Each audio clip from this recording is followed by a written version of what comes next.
Hey, I'm back with a recap of The Real Housewives of Orange County making Woohoo! Season 9, Episode 11. So, everyone's kind of doing their own thing this episode. Tamara and Eddie are doing their own thing. We see Heather a little bit interacting with Lizzie, and then we have Shannon and Vicki down in Mexico. So, I'm going to hit storyline by storyline. We'll start with Tamra, Eddie, and their robo baby Astro. I don't know why, one, she did this, and two, she thought this was a good idea. I mean, it's clearly for the storyline because she's already raised, 3 or 4 children, so she doesn't need a mechanical baby or a electronic or robo baby. Eddie's already indicated that the biggest thing holding him back from having children is the work. So getting a robotic baby that cries all night seems like the opposite of encouraging him to have a child. Like, it's not real, so why does he want to hold it? And then she's all angry that he won't hold the baby. And it's like, he's not the one who wanted the baby. She wanted the baby. If it was a real baby, I guarantee you he would be holding his baby. I guarantee that he would at least want to, hold his child some. He still might not want to do a lot of the work, which is convenient, but this is not helping. So anyway, bye Tamara. That's all we saw of her. We see Heather getting a personal chef so she can spend more time with her kids. She has this whole justification about how it means she can spend more time with her kids, blah, blah. It doesn't really matter. I mean, admit it, if I had that much money, I might get a personal chef. I'd more likely get a secretary who did my emails because that drives me nuts. And my filing, my taxes, I'd be more likely to hire that. But I get where she's going with that. Now, Lizzie's trying to decide if she's going to have another kid or work on her swimsuit line. She wants it all, and she does talk with Heather some about how do you have it all and your career. Not to disparage Heather's career, because it's certainly better than mine, but it's hardly like Heather's working every week as far as I know, although I guess the Good Day LA thing sounds like it's going to be a lot more work. But I can't blame Lizzie. I mean, who doesn't want to have it all? I wish I had it all.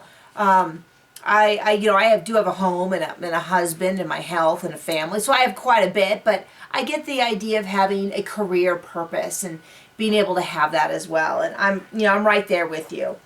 And that's the end of them. Most of the episode is focused on Shannon and David taking their fighting down to Mexico to join Vicki, I'm going to call him Don, Brooks, and Vicki's brother Billy, his girlfriend Rhonda, and I guess Michael, the son, is there as well, but we didn't actually see him.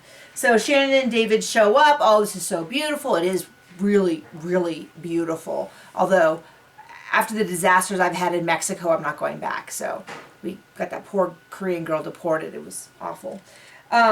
Anyway, Vicki shows them their room, and it's not a huge room. It's probably a little bigger than this with huge closets.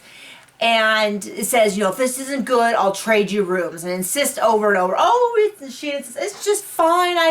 It's fine. Vicki leaves. Shannon turns to David. She's like, I can't sleep here. This is too small. I didn't quite get what was too small. Maybe she's a light sleeper. That's kind of what they implied, is that the bed's too small.